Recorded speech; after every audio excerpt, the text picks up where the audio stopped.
Okay. But that's enough of a time buffer to start talking like I'm on the stream. I never know how long I should wait. I know that there's often a delay between me hitting the start stream button and it actually beginning the stream. But I have no idea what that delay is, and I suspect it's different every time based on how solid my internet connection is and all that kind of stuff. But at any rate, hello, I'm EnviroBoy. This is my channel, and I'm going to play some Mass Effect. And as always, we're just going to dive right into that because I got to get the game loaded. It just works better for me to... I always feel like I should have the game preloaded, but bouncing in and out of a full screen application, just there's... I've noticed that with some games, that can overwhelm them and freeze or crash them. And it's like, if that's going to happen and we have to start from scratch and load the game fresh anyway, then why go through the time? Because it just adds confusion and challenge to it, and I don't want to. I don't like that. So just do it that way always, but I don't know. Ah, boy. Boy, oh boy. Tell you what, today has been a good day for me on the whole fitness and dieting front. So, you know, I talk about it a lot, how... No messages for you, Commander. Okay, nothing from you. Good. I talk about it a lot on the channel, how I, you know, work very hard. Oh, that's right, we gotta finish... we gotta get more probes and stuff. That's what it was. That's what it was. Alright, we're gonna go back up to Belor there. Go back to Belor and reload on our drones and fuel.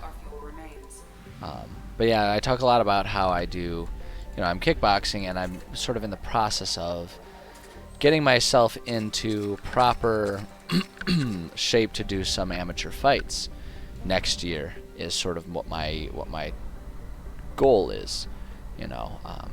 Flexible in that goal, you know. I haven't, you know, set my eyes on a particular event or anything like that. I haven't registered for anything, so still a lot of stuff that could change about that. But that's sort of what I'm basing most of my fitness decisions and actions off of, is trying to get myself in shape for that. And part of that is getting myself comfortably down to what my goal is. So anyone who's not familiar with like combat sports in general, like people who have wrestled, you know, in school or anything like that, would probably, I mean, not probably, they would be very aware of how it works. But for anyone who's not involved in it and doesn't really know how it works, basically, I mean, everyone, you fight in a certain weight class. And the idea is that when like, the idea behind weight classes is that you, just to put it kind of in a nutshell here, is it's to make sure that people who fight each other, whether it's wrestling or MMA or whatever, it's to make sure that people who are competing against each other, who are fighting each other, are roughly the same size. Because it sort of goes without saying that someone who is like massively bigger than their opponent is going to have an advantage. They're going to hit harder. They're going to have longer reach. It's that they're likely going to have, like, someone who's just bigger is likely going to have, you know, thicker bones and thicker muscles and everything. So it's going to be harder to hurt them, right? And so the idea is that by fighting within your weight class, it, at least to a degree, you know, corrects for that, because you're going to be with someone who's relatively the same size as you. There's obviously going to be variations. Some people are going to be tall and lanky. Some people are going to be short and squat within a weight class, right? But as a general rule, it helps correct for all of that, which is why we do it. The thing is about it is, you know, that's where the concept of weight cutting comes in, right? And what weight cutting, for those who aren't familiar with it, weight cutting is dropping... like drastically dehydrating yourself to sort of kind of artificially. Artificially is kind of an unfair way to put it. I mean, you do only weigh that much, but it's to make sure that you weigh as little as possible. And the idea is that by weight cutting and dropping that extra water weight, you can make weight at a smaller weight class, right? So you make weight at a lesser weight class, a smaller weight class, based on just your like pure muscle and bone, weights and no extra water weight. So that way you are as big as possible for whatever weight classes are within your reach, right? So it's like if I'm fully hydrated, but I'm fully hydrated at 10 pounds heavier, I can be, if I can dehydrate myself and make weight at a lighter weight class, then I will, that improves my odds of fighting someone who's smaller than me within that weight class, right?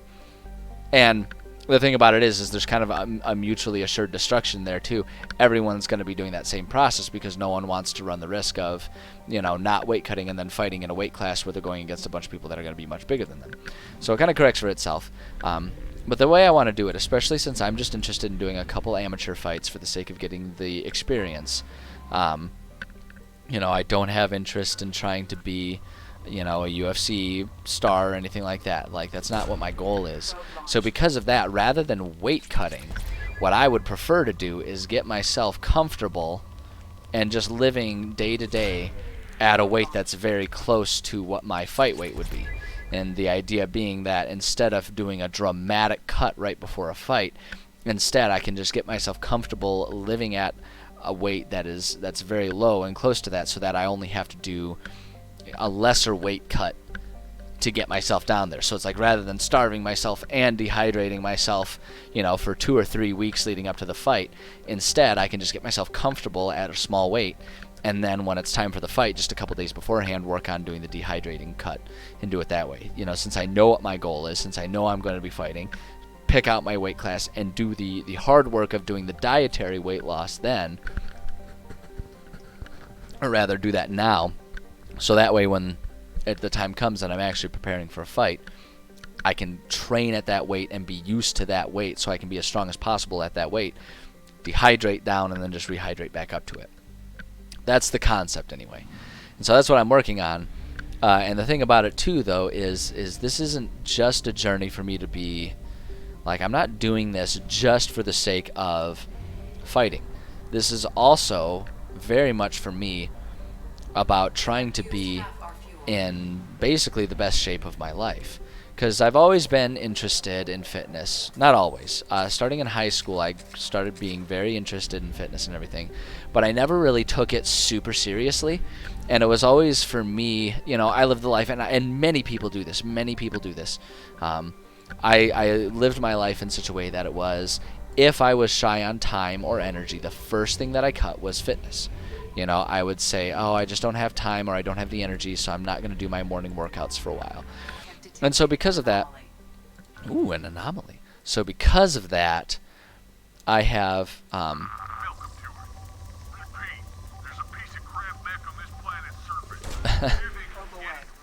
we'll go in and take care of that in a sec. Okay, you know what we're going to do, actually? Because it gets annoying, I'm just going to send that probe down, and then we will resume finding all of our stuff that we need to find here. But yeah, so like, I never really took my fitness super seriously. It was always just kind of a passive thing, and I never really had any goals involved with it. It was more so, while I was interested in it, once I kind of became interested in fitness in high school, because I was a very overweight kid until probably junior or senior year of high school. I don't exactly remember the timeline of everything, but it was around then that I started getting into fitness. And it was always like a self-esteem thing. It was more so, I really had a lot of self-esteem issues as an overweight kid. And finally, it wasn't until high school that I finally kind of grew up and matured enough to say, well, if I don't like being a fat kid, then it's on me to put in the work to stop being that kid. And so that was kind of what started it, but I never really took it seriously. And because of that, even though I you know, was constantly, always at some point in my life, you know, in some way, shape, or form, always in my life, trying to do some sort of exercise, whether it was running, whether it was weightlifting. I kind of went through different phases for all that kind of stuff. I always was doing it, but it was always just kind of a, you know, haphazard, try and keep myself down to, like, you know, the lower end of overweight based on, like, BMI scales and stuff like that. It was just how I did it. But because of that, I got so used to that, and because I was exercising, and there's a lot of mixed messages that exist. We're going to land and see what's going on here. Because there exist a lot of mixed messages, truthfully, about what is a preferred or even just acceptable amount of exercise, what someone's goal for fitness should be, all that kind of stuff. Because there's a whole lot of, I'm going to actually hold off on this. I want to get these things up more than I want to get anything else, really. I mean, I guess barrier could go up, but I'd rather save up some points. So I'm going to choose not to do that. But, you know, so, like, there's a lot of mixed messages, because you'll hear people say things like, oh, if you just go for a 20-minute walk every day, that's good. And so, you know, I would go for a 20-minute jog every day, and think to myself, like, oh, that's really good. But because I wasn't really being extremely serious or extremely dedicated about stuff, I was always still kind of overweight, you know, and I never really took my diet seriously and stuff like that, even though I would think to myself, like, oh, yeah, I'm eating my vegetables and stuff like that. Never actually really tried to calorie count and manage my diet properly. And so because of that, I always stayed a degree of overweight, despite being physically active. So it's like my organs were healthy, but I was still overweight. Well, when COVID started, I had just started back up training martial arts after a long layoff, and I had sort of decided for myself, I was like, I'm going to take this seriously for a change. I'm going to really seriously, yeah, we'll restore the memory. Hell yeah, let's do this. Like, I had decided for myself, I really wanted to take it seriously, and I wanted to see what I was capable of. And then COVID hit, and, you know, and shut down that real quick. Or at least it was threatening to. And I was really disheartened by that. But I decided, like, no, you know what? Let's commit to this. Let's be serious about this. I really want to. Okay, so I need to find power cells, I guess. There we go. Then it'll go and do that. And so I decided I wanted to really take it seriously. I just wanted to see. You know, I didn't know how much success I was going to find, but I wanted to try. And that's kind of what, for me, training for these fights is now. I do want to do it, but not because I want to try and be, you know, some big, badass, famous, you know, fighting superstar. It's because I just want to see what I can do. I want to see what I'm capable of. Because the fact is throughout this process, and this is something that I talk about for people all the time, you don't need to believe in yourself. You don't need to necessarily say, like, oh, I know I can achieve this thing. To achieve stuff, all you have to do is be willing to try. All you have to do is be willing to try, because I am now, you know, in my stage of this journey of this getting healthy, being like a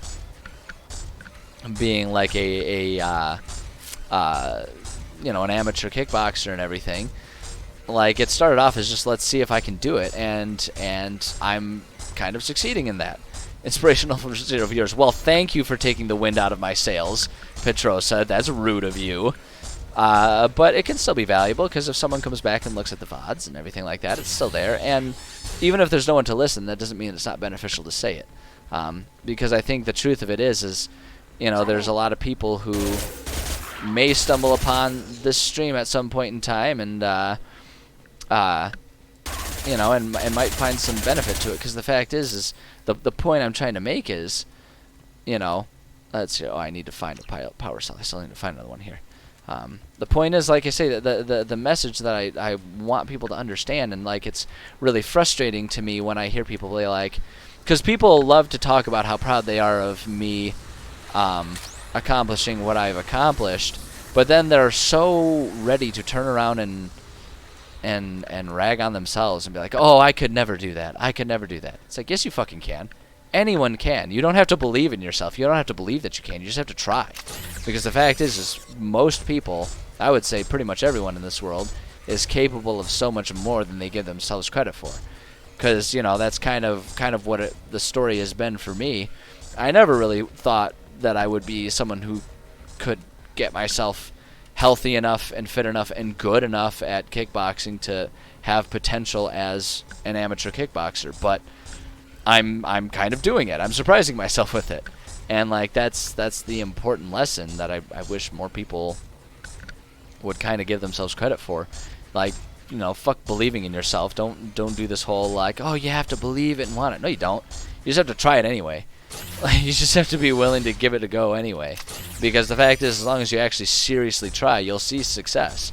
You know, some degree of it. You want to be realistic about it, but, like, people are capable of so much more than they give themselves credit for. I don't know. I had 2 cents.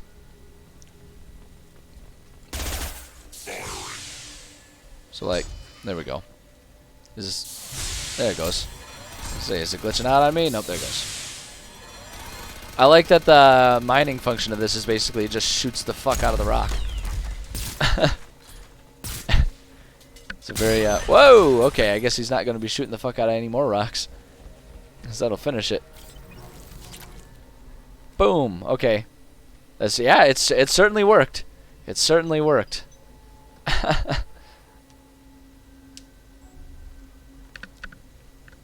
Wow. All of that for a little bit of a resource. I call it a success. What a great trip. Because what am I going to do now that that's done? We're going to go ahead and mine the rest of these planets here. Because that's what I do. It's all part of the game. It's all part of the game, baby. If you want to be the most successful shepherd, you have to be willing to take the time and completely obliterate the, you know, whatever resources exist on all these planets. Please tell me you're not mining all of them. Alright, I'll keep my mouth shut. If that's what you want, I'll keep my mouth damn shut. Infer from that what you will. Whatever's gonna happen is gonna happen. Yep, that's 100% correct. It's because I spend all day, every day trying, you know, fighting the uphill battle of saving Earth's environment. And sometimes I just want to, you know, let loose and say screw it. So, you know, what better way to do it than in a fictional video game where it doesn't matter? That's right, balance in all things, 100%. 100%. What's that? Isn't there like a subreddit about that? Thanos did nothing wrong. Is that the one? Born of the same idea of like the Empire did nothing wrong. Which they just amuse me. I love that. I think that's hilarious. Come on, where's the big spike? You know it's around here somewhere. I don't think that's going to count as the big spike. There's going to be like a big spike around here somewhere. Those are the ones you want to go for, because these little mounds don't do anything for like downgrading the resource availability for any of these planets. There it is. Told you. Fucking knew it. Fucking knew it. I know this game. I know this game. There's one more. There's got to be one more. If it's still at moderate, that means there's one more big spike somewhere around here. I ever play Andromeda? I did. I did play Andromeda, and my feelings towards it are a lot less harsh than the consensus. Most people, or at least the vocal people online, depleted. There we go. That's the way we want it. We want these planets demolished. You know, the general consensus is that it was a garbage video game, not worth anyone's time. My take on it is it is definitively the worst of the Mass Effect games, but still very fun to play. I mean, I think drama sells online, so people take very dramatic takes on things. But ultimately, in the end, I never once felt like Andromeda wasn't worth beating. Like, I felt like the whole way through, it was like, yeah, no, this is fun enough. I'll keep going until I get to an end. And if a game can achieve that, as far as I'm concerned, that's a good game, because that's what it's trying to achieve, right? It's trying to tell a story and convince me that it's fun enough, that the game is fun enough that I want to get to the end of the story, right? Or at least a story-driven game like that. And I would say it succeeded.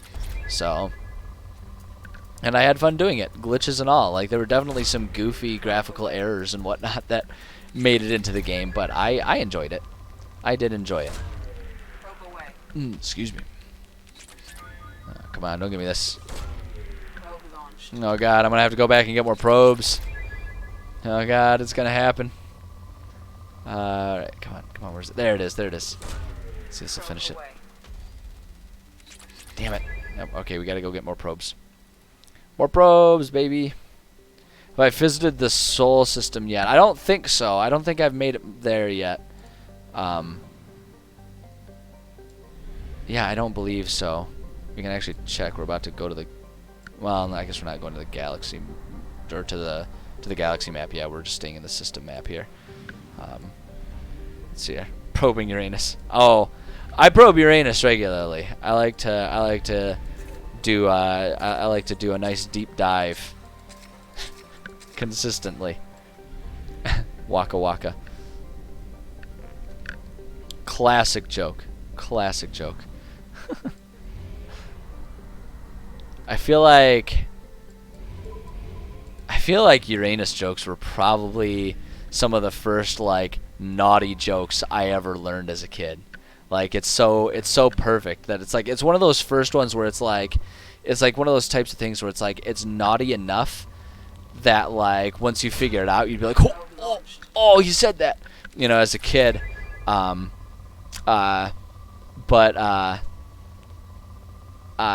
like it's not dirty enough that like adults would shield you from any of the components necessary for it.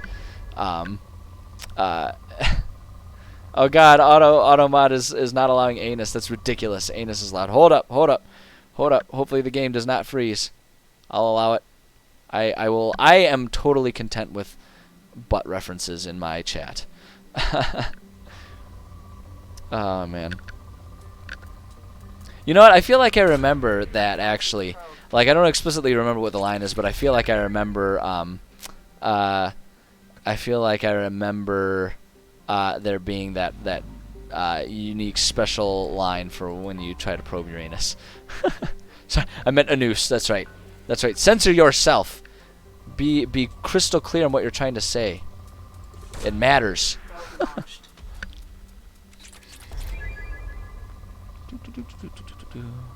Come on. Honestly, you know what? More than anything, I'm kind of impressed that no one's used the word anus in my chat yet.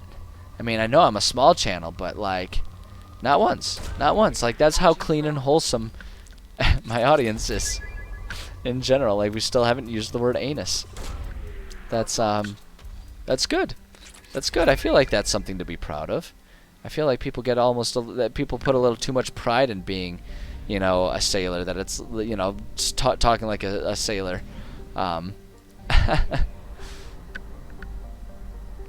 Normally not this pleasant. Oh God.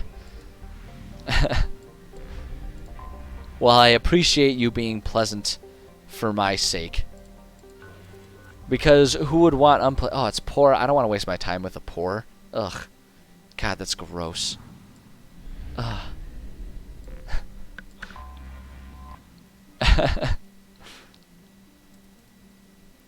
Listen here. If the poor had anything worthwhile, they wouldn't be called the poor, okay? Referencing the planets, of course. Of course.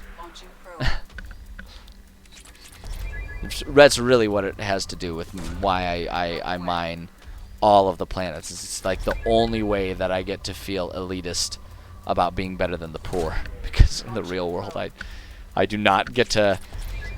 There is nothing about me that is better than the poor. And that's not even just me trying to be polite. Recommendations on starting or getting into D&D.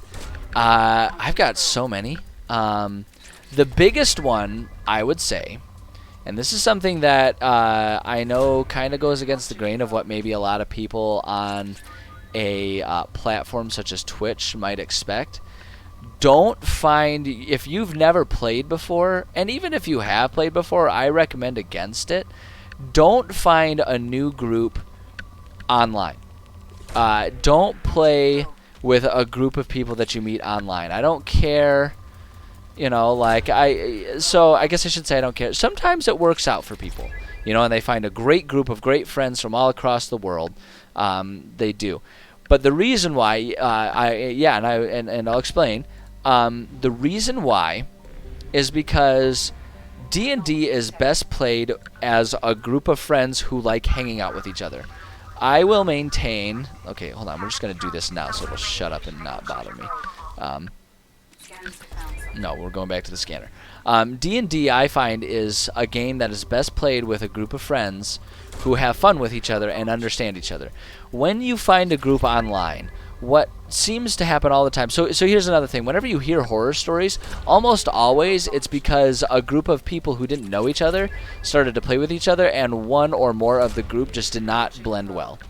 If you're with a group of friends, you already know that you guys get along and are going to have a fun time with each other. So that takes away the stress of, like, oh, am I going to fit in with this group? Is this going to be fun? Playing online, what oftentimes happens is people, when they're trying to get a group together, will put their best foot forward, sell themselves, you know, as well as they can, to try and earn their place in the group in some way, shape, or form, right? The DM is going to put their best foot forward and try and explain the type of game that they want to run in the most flattering light possible to get groups of players. And then people start playing, and eventually their true colors come out. Now, sometimes, most of the time, that probably is perfectly fine, because it's just people who are friendly, fun-loving people that want to play D&D, letting their true personalities shine through. But oftentimes, you'll end up with someone who maybe there's some sort of dramatic character flaw, like they're a raging racist or something like that. And sometimes, you know, it's just a matter of they have something very different in mind. Where's that damn peak? It's going to be in here. They just have very different ideas of what they want a game to be like. And so just because you have all these personalities with people who don't really know each other, and because it's hard to get to know someone over just chatting, you know, once every week at the most, you know, online via Discord, it's hard to really learn how to, you know, it's hard to make a group like that work. And so that's how you end up with those horror stories. So my recommendation always is just convince a group of friends. Find a group of friends, and I see that Automod has blocked something else again here. Oh yeah, I love that. You're telling a story. That's perfectly allowable. Hold up, and I'll get to that in a second. But yeah, when you're playing with a group of friends, it's just so much easier to trust that they're going to be people that you like hanging out with and are going to be on the same page as you and are going to have fun. It is better to be with a group of friends that none of you know anything and you're all struggling through a single session of D&D and no one knows what they're doing. That is better than being with a group of people who you just don't get along with, even if they understand how D&D works. And so that's why that's my biggest bit of advice. So let's see here. Let's see your story. One told trying online groups to tell people boundaries. Yeah, absolutely. Yeah, people online, like I say, you know, and one of the other issues, and this is just the issue with the internet in general, not just with online D&D groups, but just with the internet in general. People get brave when they have the anonymity that that online allows. People are willing to say the things that we all kind of know you're not supposed to say out loud. Right? There's value in peer pressure, you know, in the sense of peer pressure makes sure that everyone understands that being racist isn't good. You know, sometimes there's value in that because it normalizes making bad behavior abnormal. You know, but with the anonymity that people feel they have online, a lot of times people don't, you know, follow that. They don't behave that way. And that's a risk that you run. Okay, let's see here. Oh, I need to... Okay, hold on. This is a puzzle. We gotta figure this out. Generator is offline. Okay. Shield generator. All right. I'll figure this out. But yeah, that's something that okay. So generator's overheating. So now we'll activate the cooling unit there. And then, okay, so the cooling unit is up. So now we'll activate the generator. And then we can go ahead and do this. There we go. So yeah, so that's definitely another risk that happens online. You know, and it is what it is. And like that's just those are the types of risks you run online. It's not like every online game is going to be that way. But generally speaking, just it's easier, it's much more guaranteed that you're going to avoid those kinds of issues if you're just playing with a group of friends. You know, so it's like if you're the only one of your group of friends that wants to play D&D, honestly, I think it's more worth your time to try and convince them to just try it with you. Because if it's a group of friends that like hanging out, at least like, you know, what I find is like when I'm with my best friends, it doesn't really matter what we're doing. We have fun doing it together. Like that's kind of what the point of friendship is, right? So it's like just try and convince them to give it a shot one time and get the beginner's kit and just have someone struggle through being a DM and just figure it out together. So that's my biggest advice. Oh, what do we got here? I don't know, but I've got all kinds of different tips and advices. But the hard part about it is a lot of times it is easier and clearer to explain it all when it's in response to a question. But as far as just straight up advice, that's what I would go with. Because people get so excited. We have all this online technology that you can meet people online and virtually, and it's great. But you know, like you say, you run into that risk of finding the crazies. First group were uni friends, drinking and joked about it, and then we gave a campaign to go. Yeah, exactly. My first game, my first tabletop RPG I ever played, was Call of Cthulhu. Actually, I didn't even play D&D first time I ever played. I played Call of Cthulhu, and it was a friend who was like really into occult type stuff at university, like in a passing, thinks the aesthetic is cool, not actually like trying to do voodoo to us or anything like that, but just was really into that aesthetic and had heard about it and was like, I really want to try this. And we were all like, fuck it, we're not doing anything tonight. And it was a Friday night and we're like, fuck it, let's do it. And we tried it and we ended up playing for like a full semester. It was so much fun. So like that's much better. That's a much better way to go about it, I find. But you know, the flip side of it is some people that's just not going to be an option for one reason or another. So it's like if your only option is to try and find a group online, then don't never do it. Just go for in person with friends first if you can. That's my recommendation. Okay, I want to see, because this is important. It could happen to us. Okay, you see this? It could happen to me. It could happen to you. It could happen to any of us. A Drell lay in the ocean, dying from Kepral's syndrome, and had a dream. In his dream, the Enkindlers came to him and charted the course of his life. The Drell saw the wakes and eddies, and saw that sometimes the Enkindlers swam alongside him, limbs raking the water, while other times he was alone. The Drell saw that the times he was alone were the hardest times in his life. He asked the Enkindlers, "Why was this one abandoned?" The Enkindlers answered, their light shining brightly, "You were never abandoned. In those difficult times in your life, it was our bodies that bore you through the water." The Drell awoke and found his Kepral syndrome cured. "If you follow the light of the Enkindlers, it can happen to you! Where the Enkindlers go, we shall follow, and where the light is the sun, and where their light is the sun, we shall be the stars around them. Send this message to six beings of your acquaintance, and your greatest wish shall come true." You guys, I gotta forward this. Why isn't there a forward button? Because this could happen to us. I actually like the small touch of them adding junk mail to your email box in this. I think that's really funny. From Torben. "Hope this address still works. I promise to send you intel on the keepers if I found anything. And this is important. See those scans you took?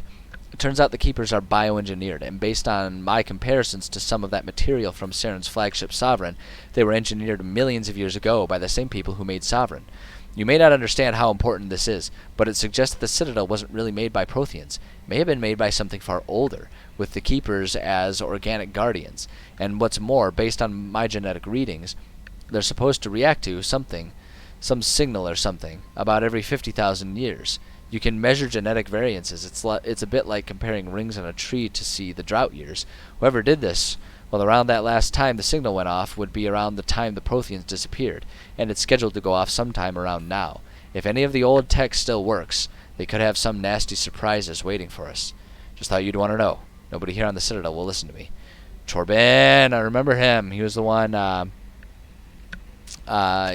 We could do that side mission of like scanning the Keepers and stuff. He's that weirdo. Him and his buddy were like fighting with each other. I remember that.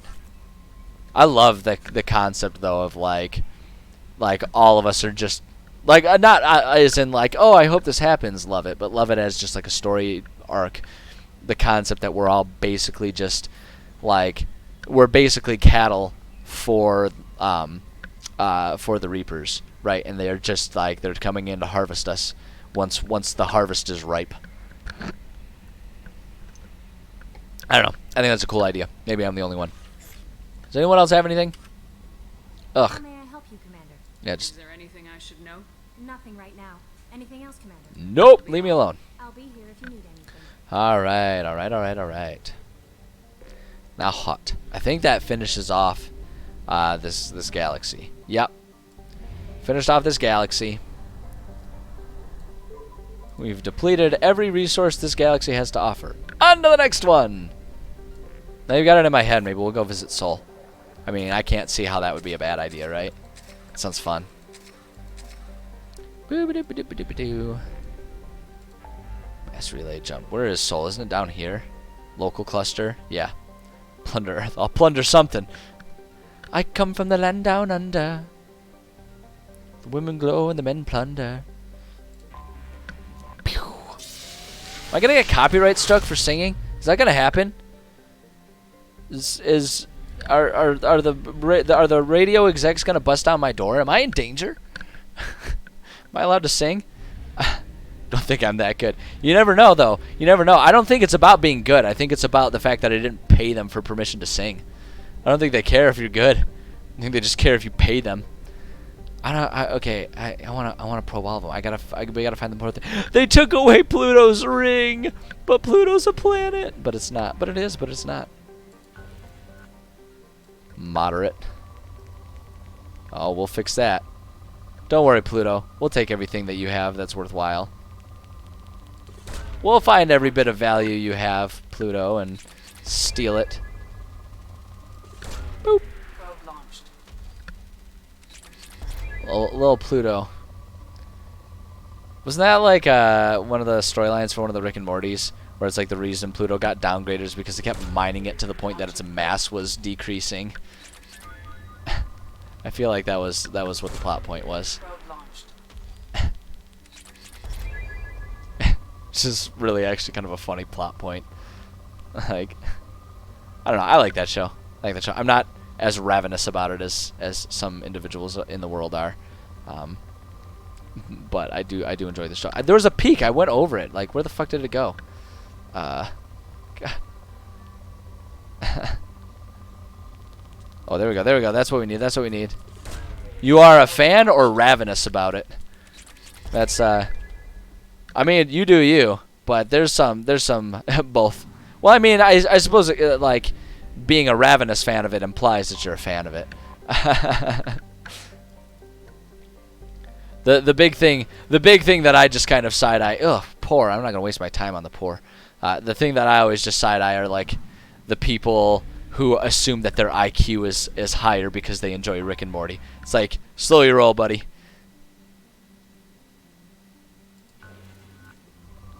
It's depleted. Ah, Uranus is depleted. Damn, it's a shame. I'll do it. Commander? There it is. Someone I think a lot of people probably probed Uranus. I think it was ripe for the probing. I think it was absolutely ripe for the probing. Still is, honestly. So the local cluster says you can probe Uranus anytime you want. Doesn't matter how many people have been there before. It is always ripe for the probing. Oh, Saturn's good though. Launching probe. Aha! There we go. Probe away. Boom. Whoa. Whoa! Look at that, 3 for right there. Hell yeah. Launched. Hell yeah. That's like getting 2 decoder rings in your box of cereal. Away. That was sweet. Moderate. Well, I'm moderately interested in still probing it then. Oh, now it's poor. What do I always say? Don't waste your time on the poor planets. I have to stop saying that. One of these days, someone's gonna stop in and hear me say that and be like, "Wow, this guy's an ass," which is true, but not for that reason. People are gonna hate me. I'd prefer it to be for accurate reasons, not for misunderstandings. Probe launched. Boom. All right. Didn't take much to bring them down to poor status. I really do feel like this gives me an idea of what it's like to be rich, right? Being able to just effectively just leech all of the resources. Oh, it won't let me probe Mars. Lame. I wonder if I can probe Earth. Let me probe Earth. I think it's lame that they didn't even put anything that you can like land on Earth to do. I think that's a bummer. I think that's a real bummer. It's like, oh come on, let me just visit home. All right, we'll probe Venus then. Which sounds like, really, when you put it that way, I'm gonna probe Venus. That really sounds just like flat out Greek mythology at that point in time. Like, let's be real about it. Come on, where's our peaks? Is there peaks? Give me a peak. Give me a peak. Roman, I don't know. Fucking all of these mythologies are like, I don't know. It gets confusing about which one belongs to which. Probe launched. Some sort of mythology has Venus, and I feel like should rename the planets. Why is that? Why, are you just not a big fan of the mythology references? Probe away. I mean, I'm not opposed to renaming the planets. I just think that we should make sure we have a good reason, and also make sure that the names that we choose, the new names, are like fucking rad. You know, if we're gonna do it, let's do it right. Not a fan of Roman pantheon. I mean, that's fair. That's fair. I feel like it's a hard sell to rename the planets though, just because they've, like, the names of the planets kind of at this point in time transcend the mythology they come from, and it's more about like,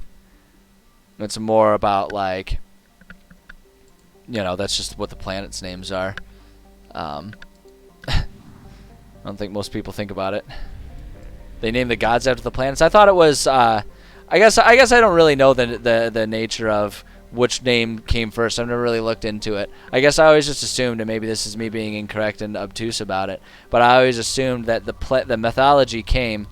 Like, the mythology was there, and they named the planets based on just, like, you know, the basics of like the astronomy being like viewing the sky as like the tapestry of the gods' works and stuff, which I guess kind of makes it interchangeable. You know, maybe it's like a chicken or the egg situation. You know, where it's like maybe they were both they came about simultaneously because they ascribed meaning to the stars, which included the planets and stuff. So I don't know. Probe launched. Sounds like a fun guy, Uranus. No, he was a bit of an ass, to be perfectly honest. The god Uranus, bit of an asshole. Just I don't know. Maybe that's just my take on it, but I feel like most people would say that definitionally that's what he was. Golly. Butt jokes never get old. Butt and poop jokes, always funny. Always funny. Come on, that's a pretty good peek. Probe launched. Boom, ba boom, ba boom. Oh, oh, oh. It's a peek. Probe away. It's good enough peek. Come on, where's the rest of them? I really like the fact that they assumed that humanity, if they were capable of it, wouldn't have already, you know, mined all of these planets within our own solar system to complete and utter depletion. Like, I think that's incredibly charitable of them to have assumed that humans would not have done that. First thing. Like, first thing. Like, it just, like, that's our way, man. We absolutely deplete a resource and then sit here and cry over the fact that we don't have it anymore. That's the human way. We've done it since we were children. You eat all your, you eat your sugary snacks way too fast and you're sad they're gone. You know, rather than being smart about it and saving some for later, you're just like, I gotta snarf it all down right now. You know, it's ingrained in us. Patience is not a human trait. The human race is kind of disappointing. I don't know. I guess I just always look at it as like the human race is what it is. You know, the humans are like we just are. We're victims of our own, you know, biology in a lot of ways, and like the best we can do is kind of learn from our mistakes. Like, it'd be nice if we didn't, as humans, always learn things the hard way, but we learn and we improve. Humans are what they are.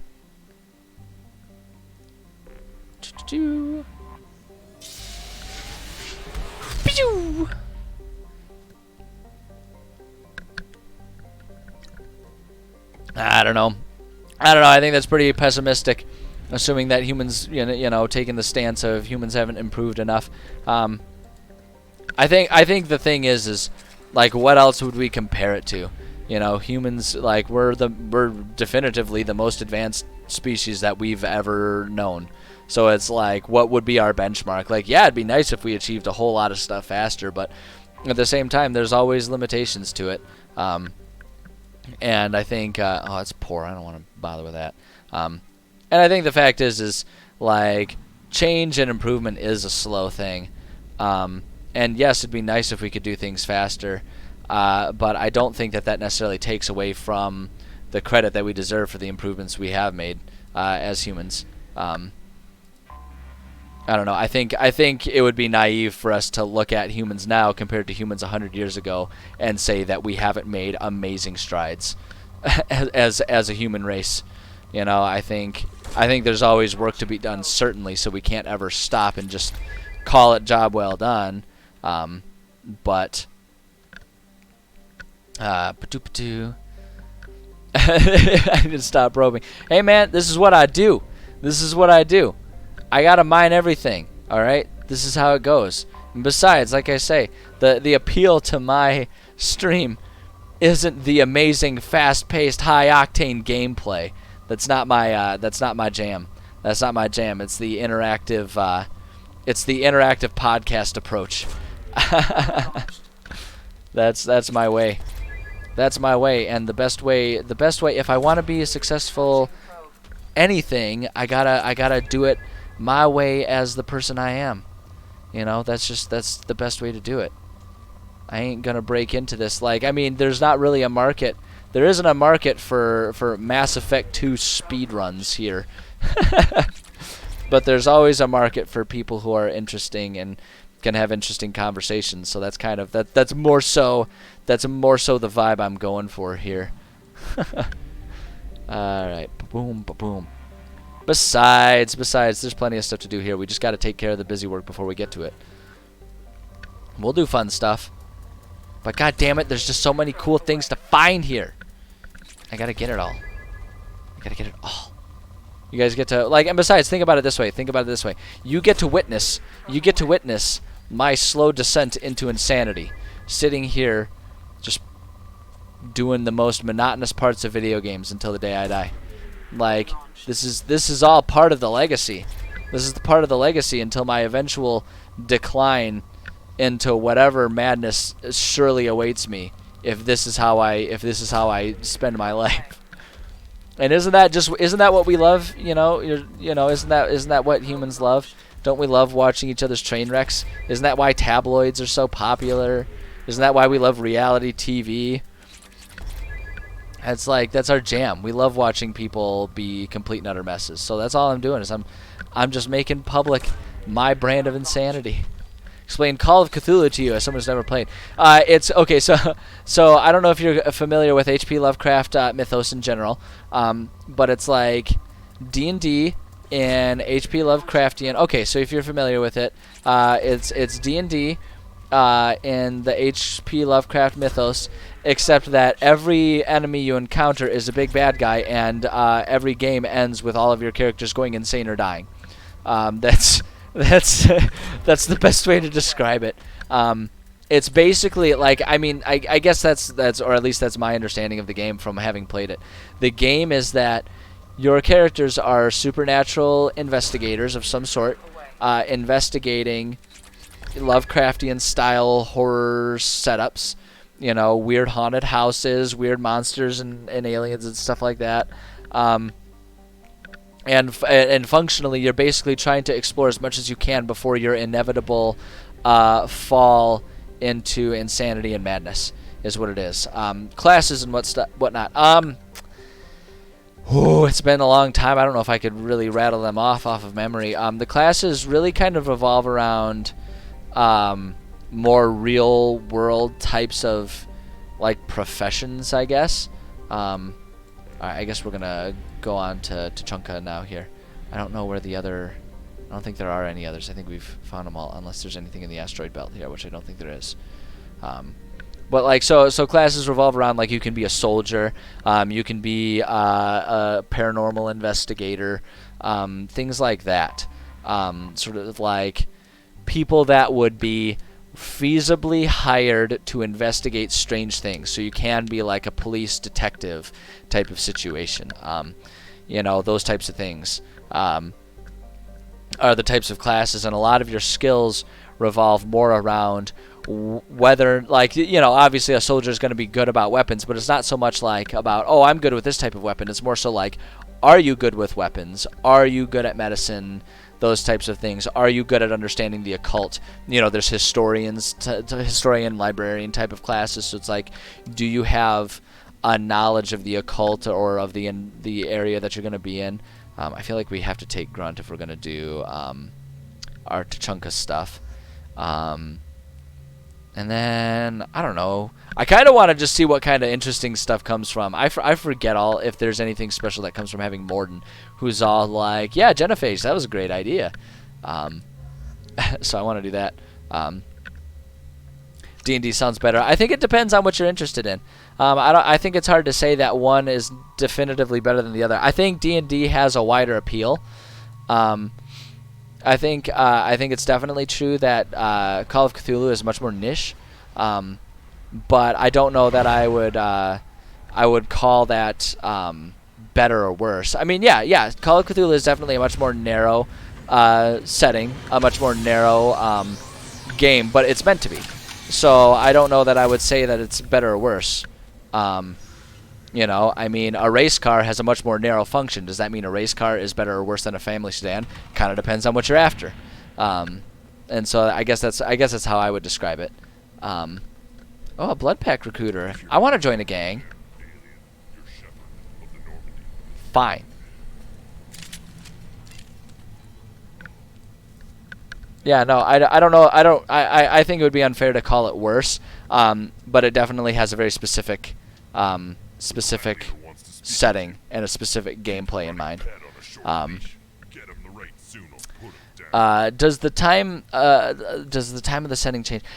So the timeline of it is very it offers, I guess the best way to describe it is rules as written have like that sort of Roaring 20s vibe to it of your standard Cthulhu mythos, kind of that steampunky Roaring 20s type of feel to it, is the baseline, but it includes rules for older and newer time periods. So you can set up like a modern day game or a like 1700s explorer type of setting as well. It includes rule modifications for those options. So depending on how savvy your DM is about that kind of stuff, it can certainly facilitate more than just your Roaring 20s investigation type of stuff. But the baseline is very much like, we'll see what my Tommy gun has to say about it. That type of vibe to it is the baseline. But yeah, no, I have fun with the game. I really like it, but I really like the Cthulhu mythos and environment in general. So it has a much bigger appeal to me. Someone who doesn't want that specific appeal would definitely not be super interested in it. I think that's definitely a fair assessment to make of it. Okay, actually, I feel like I remember before we do any of this, we have to go talk to Rex, who is, I believe, up here. That crap rots your brain. Should be out hunting. Should be out hunting. You don't have the place to try. I thought he was up here.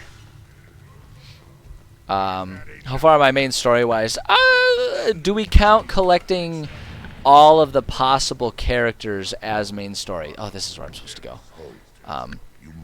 No, the Reaper IRF it's available to me, but we haven't done it yet. I always my order of operations is basically collect up all the players or all of the teammates that you can have. While mining everything to oblivion in the process, as is tradition, and then going on their crew consequences. Yes, I consider that part of. I guess I pack that into like doing all their loyalty missions and everything like that. I pack that into the building up your team phase of the game. I consider that 100% essential. Not because of any benefits to story success or combat abilities, 100% because that's how you get their badass secondary outfits, and that is essential. 100% essential. Rex, looks like you've done well. 100% essential. Not for me, Shepard. For all Krogan. Clan Erdnot is just the start. When I'm done, we will be one people again. You abandon many. After the crew get kidnapped, the longer you leave, the less survive. Yeah. I mean, for the crew, yes. But also, I don't care about them. No, like I'm all about get as much stuff as possible in this process. That's usually that's just my interest, though. I don't know. I think that's one of the cool things about this game is like it does have some consequences about like how you choose to do things, how long you spend on different things, and all that kind of stuff. Humans don't have that. That's it must have been painful then. my take on it. But yeah, no, like if you collect up all of, if I'm remembering the time right though, the timeline right, you pretty much have access to all of the loyalty missions and all of that stuff before you really have everyone get kidnapped, if I'm remembering the timeline right, which I could be misremembering it because it's been a few years since the last time I ran through this one. I have a Krogan on my Yeah, this is what we're trying. This is what we're here to figure out. We're here to figure out what's up with Grunt. But if I remember it properly, you can kind of have your cake and eat it too by doing all of the loyalty missions first. You just avoid the IRF tag like the plague until you have everyone else's stuff taken care of, and then you can just like boom, boom, boom, boom, boom, get it done, and not have to worry about losing as much of your crew and everything.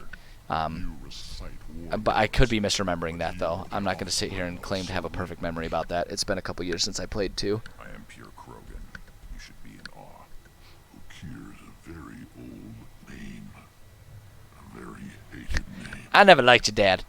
Nah, he was an ass. I never liked your dad. Of course. You're with Shepard. How could he be alive?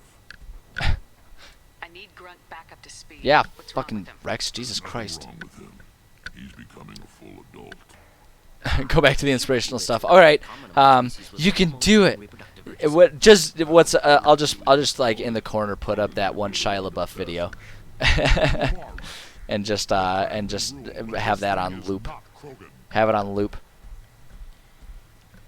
So, Grunt, Not everything I say is inspirational. Sometimes I just make stupid little fart jokes when there's no one watching.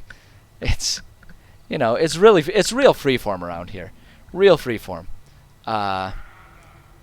Yeah, we'll leave it up to This him. is his choice.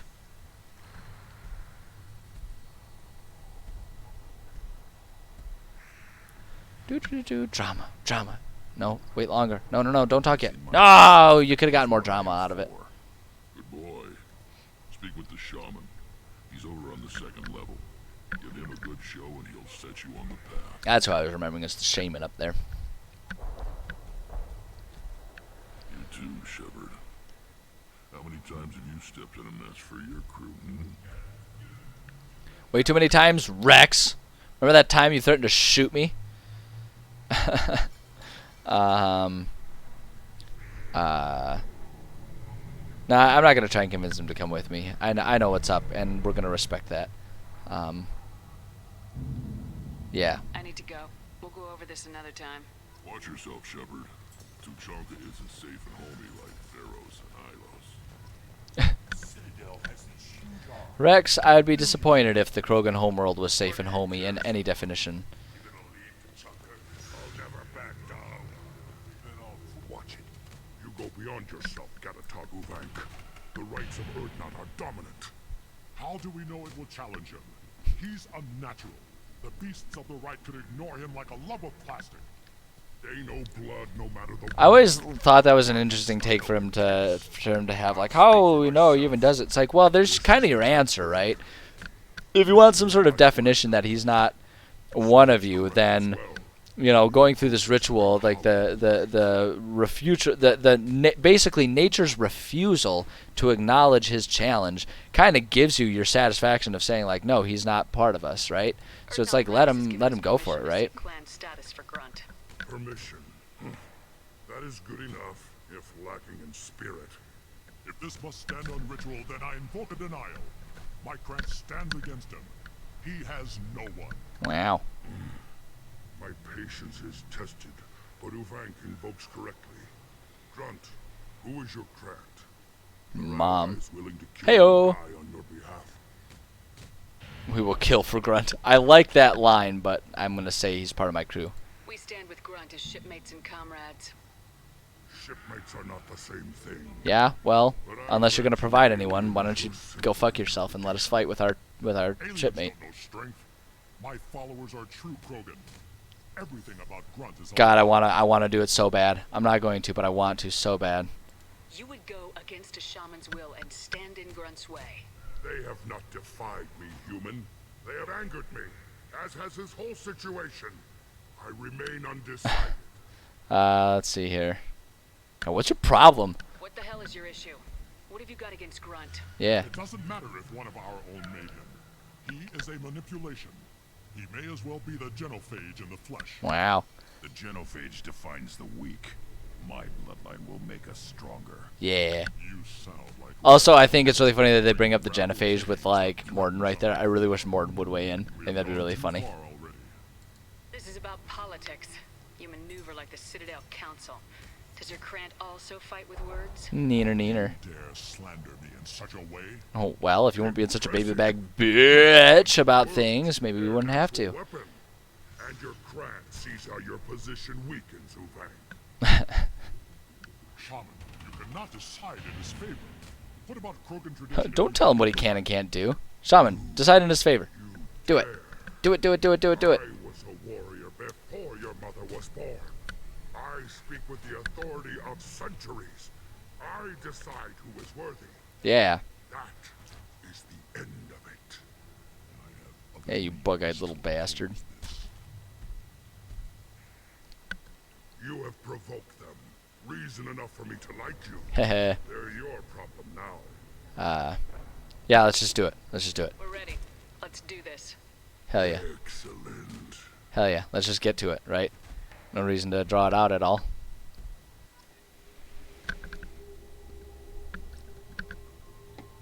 You know what actually I really want to do? For something like violent like this, I want to take Grunt and Jack. I think that sounds like a rad combo. No, I'm still holding off. I want to get the ammo upgrades, so I'm still going to hold off on the talent points for now. Alright, let's do this. Let's friggin' do this. Nyeh. It's kind of an interesting choice for them to include all of this sort of exposition, you know, with this transition screen of seeing the city and just how destroyed and broken it is. Tachanka's most recent scar.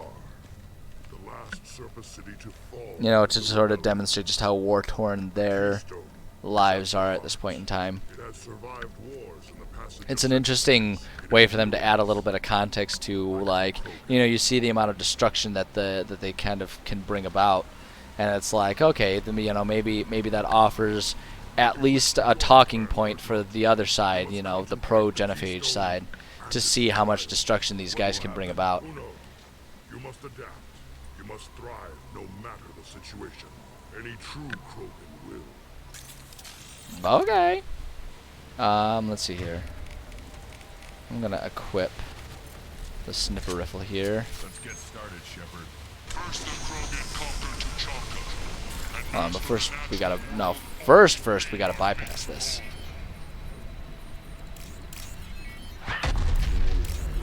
Oh god, don't start the fight without me. Here they come. I'm ready.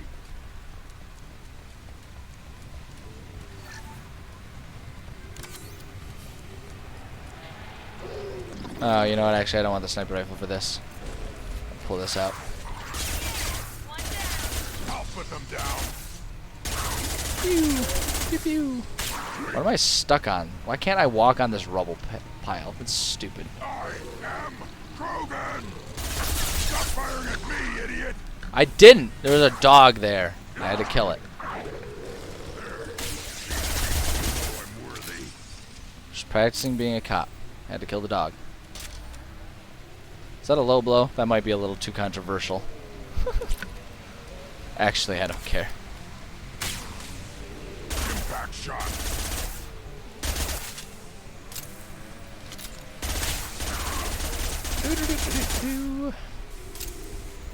Don't mind me, just killing dogs.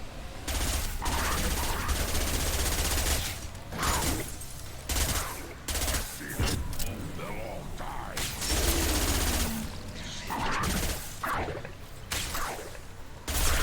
Jesus, you guys are terrible backup. On the ground now. Grunt, isn't this supposed to be your challenge? Why are you so bad at killing everything?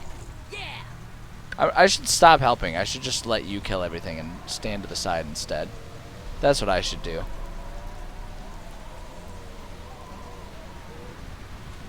Alright, nope, stuck on the rubble. Alright, let's come back over here. I'm ready. Oh, there are more coming already. Okay.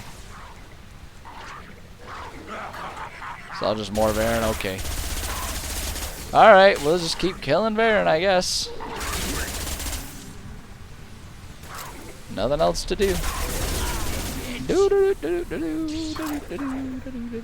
Ooh, hey, check this out, a body.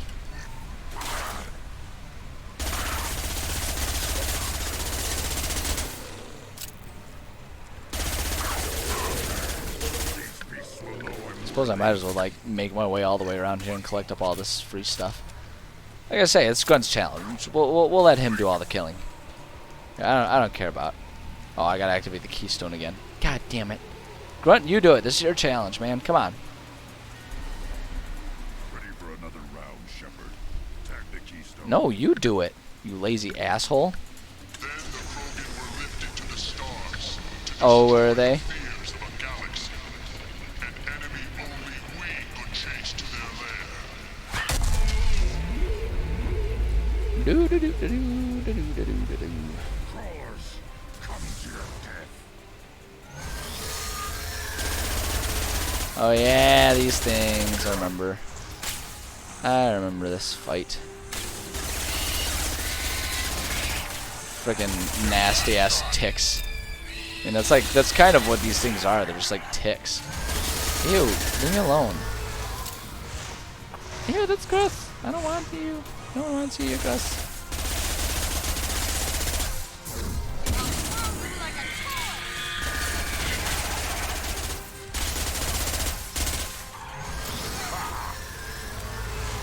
Stop pooping out babies. I don't want to. I don't want them.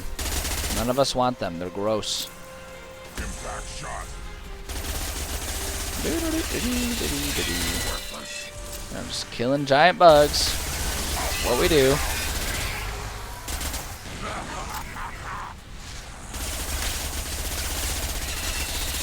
I'd like to maintain too that if Grunt tries to give me shit about occasionally shooting him when he keeps running in front of my gun, that's on him.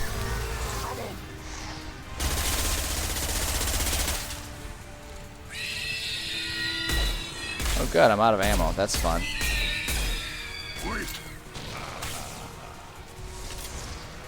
We'll just pick up some of this ammo that's lying around.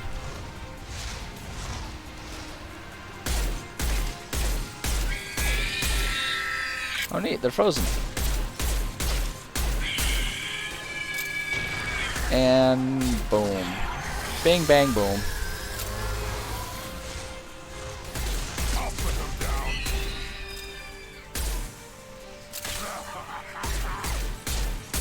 There we go.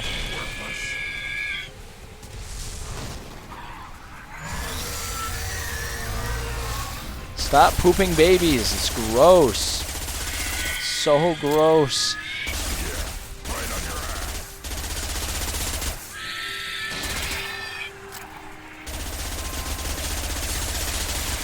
There we go. It's all done pooping babies. Appears to be. Yep. We need to trigger the keystone to continue the right. Alright, Grunt, you lazy asshole. I'll do it for you.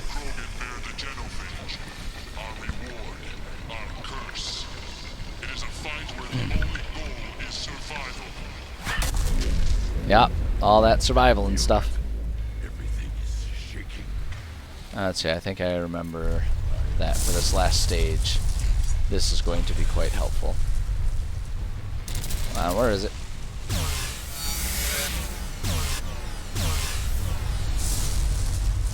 Watch right. Where is it? Aha!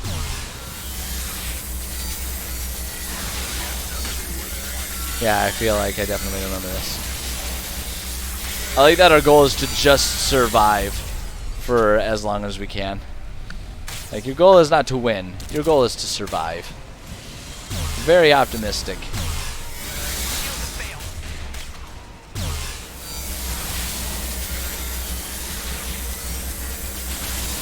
Haha. They cannot withstand the power of moving sideways.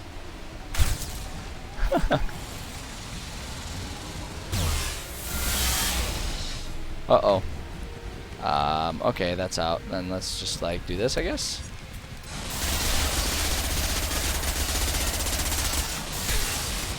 Ow. Again, start doing my incinerate thing as well. Where's it gonna pop up? There it is. Let's incinerate him. Yeah, see, that does something. We're doing damage here. Oh, that's okay. Don't mind it, don't mind it. Just incinerate again. Ow.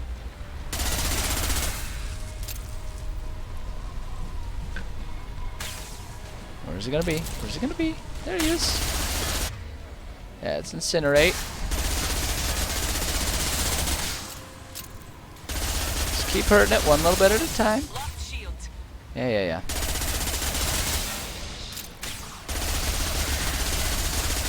Oh, we're so close. We're gonna kill this thing. Fuck just trying to survive, man. We're gonna kill this thing. We ain't no quitters. We ain't about no wussy, just barely surviving thing. Yeah, we gonna kill that thing. That's what I'm talking about. I feel like that was a little too easy, to be perfectly honest. We have company. Good. I want more. Alright, then it's all yours. I'm gonna sit this one out. It's supposed to be your trial anyway, brother. You live, and you brought down the Thresher Maw. No one has done that in generations. Word Not Rex was the last. Mm-hmm. Krat gave me strength beyond my genes, which you're damn good. Yeah. Yeah, you're goddamn right. I did most of the work there. Grunt. Get your shit together. You say you're pure. Okier constructed you? No alien meddling? Yes. The best Krogan traits are distilled into Grunt. He's designed to be perfect. Being designed is the problem, but not made by aliens. And he is truly powerful. I don't like the concept of assigning the term loophole to a person's existence. Feels a little duplicitous. Balance of the clans. You spit Like on maybe my you've got an ulterior motive. Shepard's name, but now you stop ranting because I'm strong. With restrictions. You could not breed or serve on an alien ship, but you'd be clan in name. What a messed up approach. Yeah, we're gonna go with this one. If I know Grunt, your answer's coming at muzzle velocity. Hell yeah. You do know Grunt.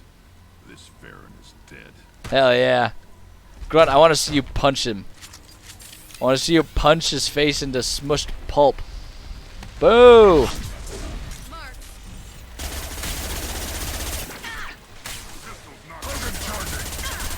Yay, I got good guy points for choosing to kill people. Grunt, get out of the way. I'm trying to kill him for you. Now you're fried. Hold on. Take care of him. Boop. There we go. Taken care of. Hold on. I want this bad boy out.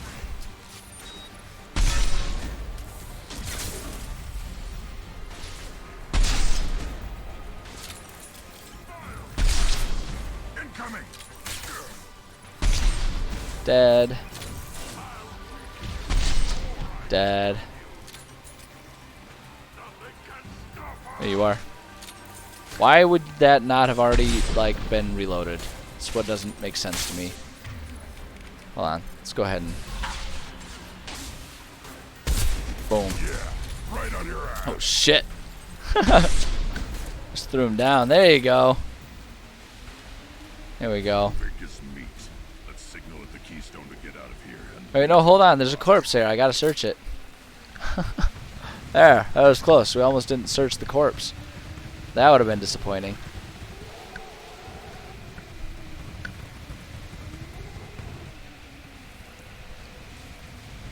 Who are you? Are you gonna try and enslave us and we need to kill you too? Nope, we're good. Okay.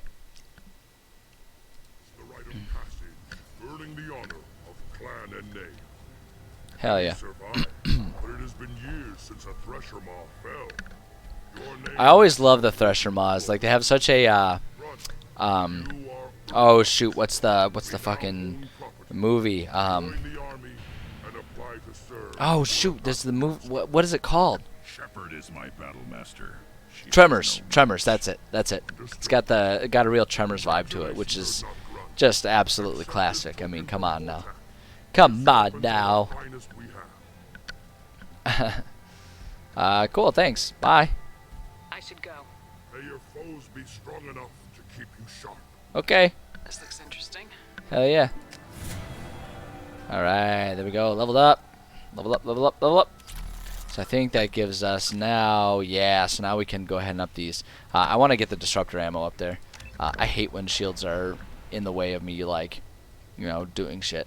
So heavy disruptor or squad disruptor. We can catch synthetics in deadly crossfire or synthetics to critically overload and explode. I kind of want to do that one, honestly. I like it better letting the squad just kind of do their own thing and letting, you know, just really kind of concentrating the power based on what I want to do. The other thing about it too is the squads tend to be so inept that, like, I just don't need them to, like, do anything other than just, like, shoot and do whatever few powers they have. I'd rather just, like I say, concentrate my own power and go for it that way. So I think that's good. I do want to check, though. I don't remember if there are any others to do on Tachanka. I thought there was. I've captured Malin as former. Yeah, this is the one. Yeah.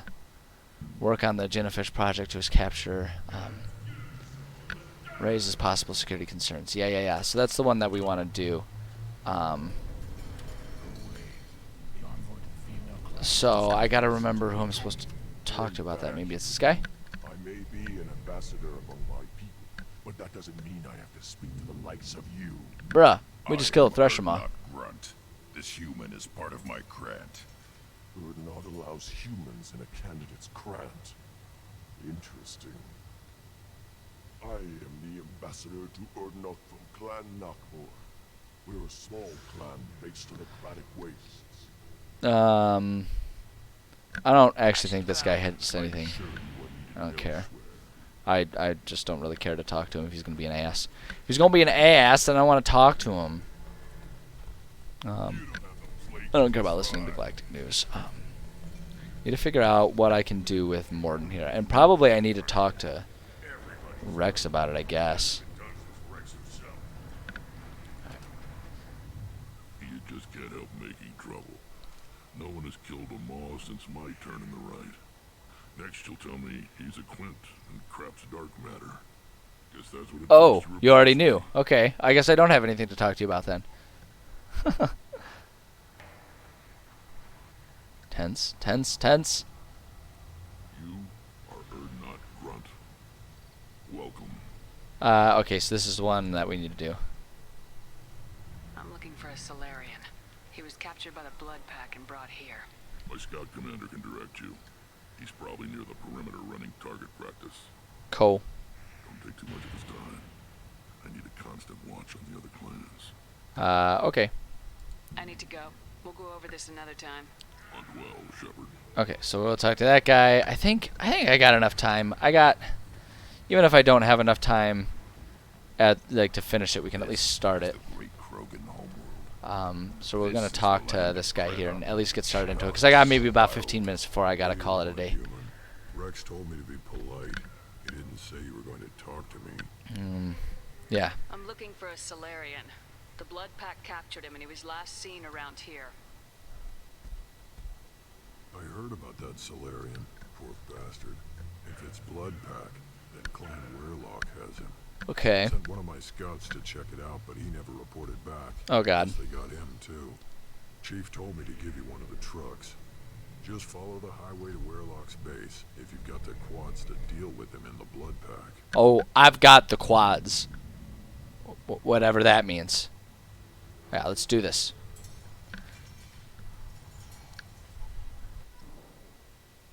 Is it going to give me the chance? Okay, good. I was going to say it's going to give me the chance to get Morton, right? Okay, so wait, hold on. We got to check his appearances. Because now we got like 3 outfits for Grunt. That's like the loyalty one. I don't know, though. That was just like badass, the glowing one. I dig that. Yeah, we don't have anything else for Morton. So yeah, I want to do that. I feel like it's just right to have Grunt with me when I'm doing stuff on Tachanka, you know? Like it just has to happen. That's just how that's how it's got to be. That's how it's got to be. Oh boy. Oh, stretch it out.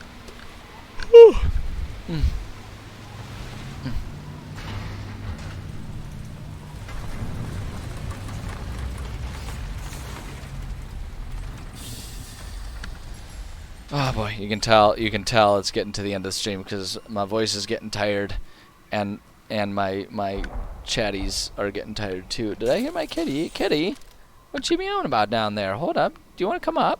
Psst, psst, psst. Do you want to come up, hon? What you doing down there? I know you're making all kinds of noise down there. Do you want to come up?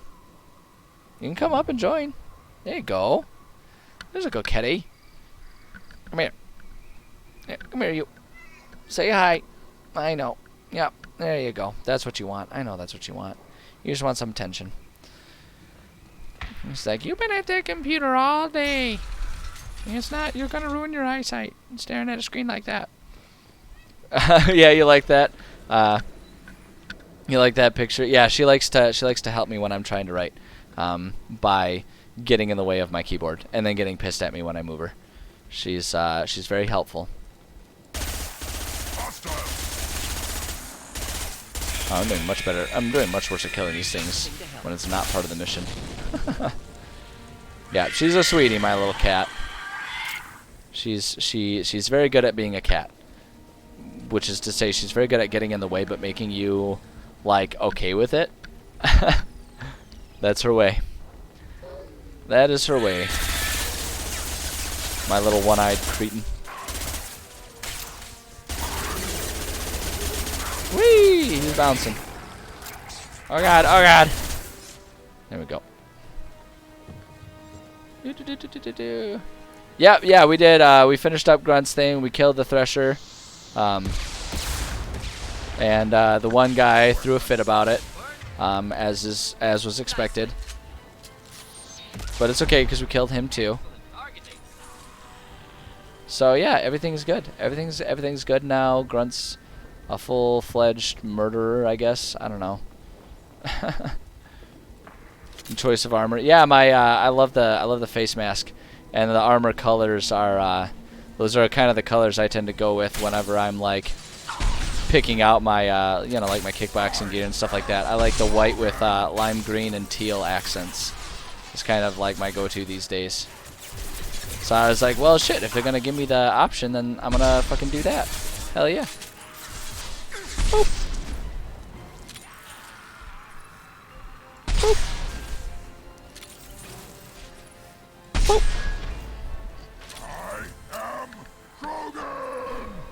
I'm a surprised Druid isn't my main class. Hey man, it's my profession. It ain't my whole life. It ain't my entire life. The fact is, I spend 40 hours a week trying to save the environment. I need a break from it in my free time. Woo! Woo!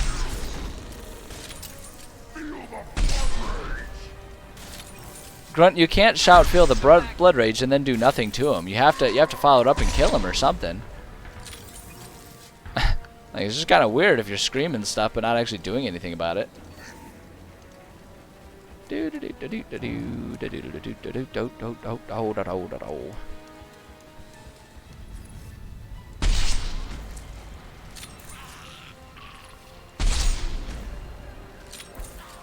Stupid pyros. Wouldn't you know that stays on your record forever? What difficulty am I playing on? One of the middling ones. I don't remember exactly which one it was. Not the easiest, but not the hardest either. I'm not...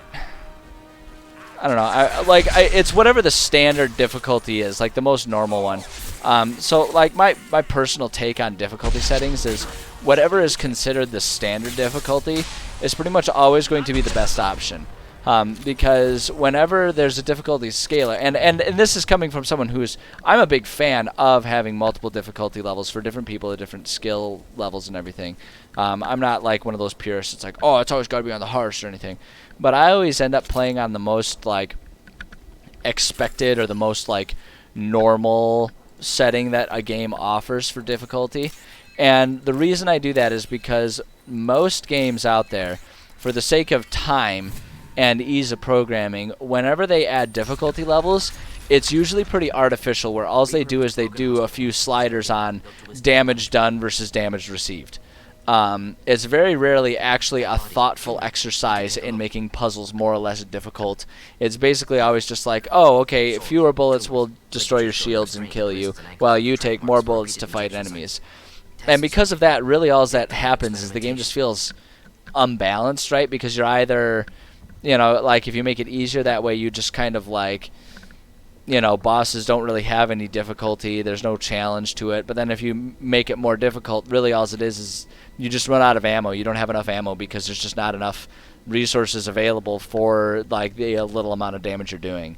And to me, that doesn't sound like difficulty. That sounds like irritation. So I just go with the standard, whatever's the most normal, because usually that's the one they put the most thought into balancing. So sometimes it ends up being a little too easy. Sometimes it ends up being harder than I'd like. But usually that's the most balanced experience. Or at least that's what I found.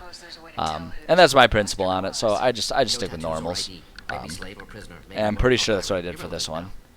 So like these little, all these little, you know, cannon fodder type of enemies are pretty easy to kill. But, you know, fighting a big giant thing like a Thresher Maw is still a bit of a challenge. I still have to be kind of attentive about if it's, you know, if I'm in cover and all that kind of stuff. So, I remember this one. This one's, yeah, we're going to say no to the This is actually one of the more interesting side missions I find, with like the nuance that's involved in it, because it kind of explores this storyline with Morden and the Genophage, kind of explores the concept of like, where do we draw the line in terms of experimentation, you know, and like what do we do with information that has been gained through unethical experimentation, which I think is a really interesting concept to think about and explore. You know, if information was gained unethically, but you have the information, then is it unethical to use the information if it's already been obtained?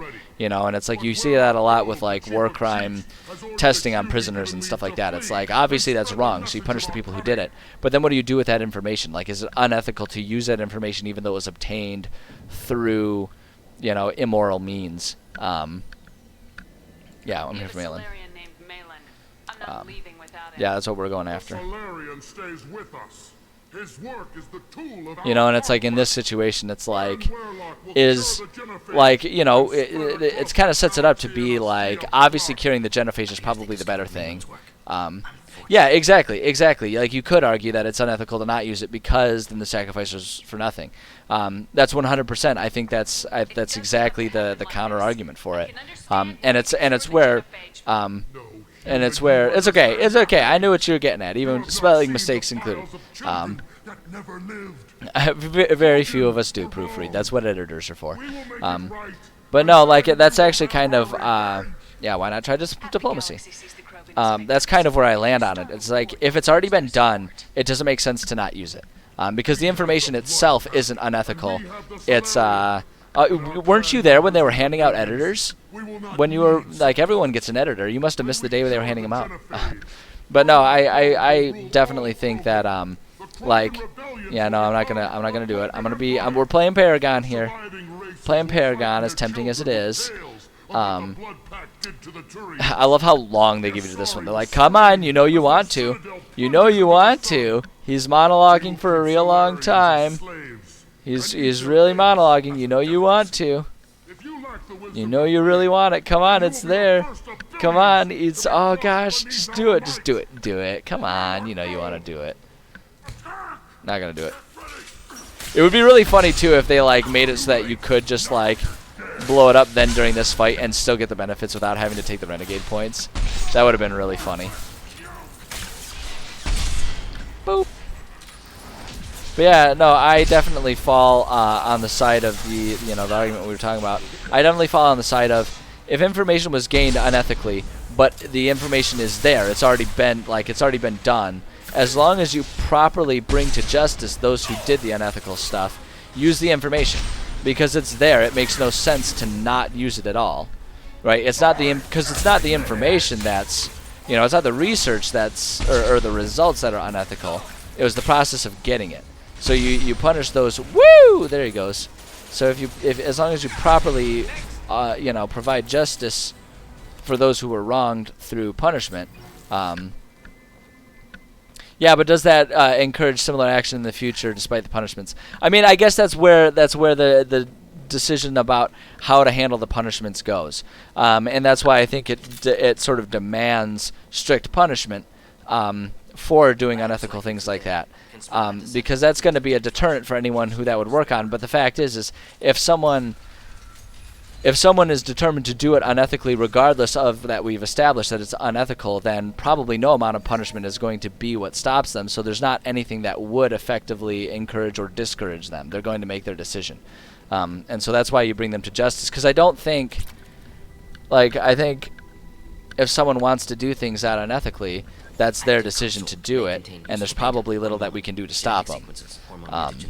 So that's, but the flip side of it is I don't think that that's, even though that's where I stand on it, I don't think that that's a clear-cut definitive. I think there's a lot of perfectly good arguments against what I personally land on as my belief in that one. I think it's a really complicated one, and I think ultimately too it's a case-by-case basis.